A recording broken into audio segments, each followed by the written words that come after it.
বারো মাস ইতি সত্যি নিত্য অশ্রু জলে পেয়েছি উমায় আমি, কি সান্ত্বনা ভাবে। তিনটি দিনেতে কহ লো তারা কুন্তলে, এ দীর্ঘ বিরহ জ্বালা এ মন জুড়াবে।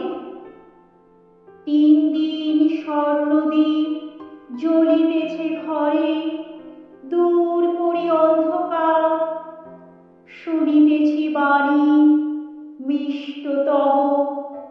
এ সৃষ্টিতে এ কর্ণকুহরে দ্বিগুণ আধার ঘর হবে আমি জানি। নিবাও এ দীপ যদি কহিলা কাতরে, নবমী নিশাশেষে গিরিশের রানী।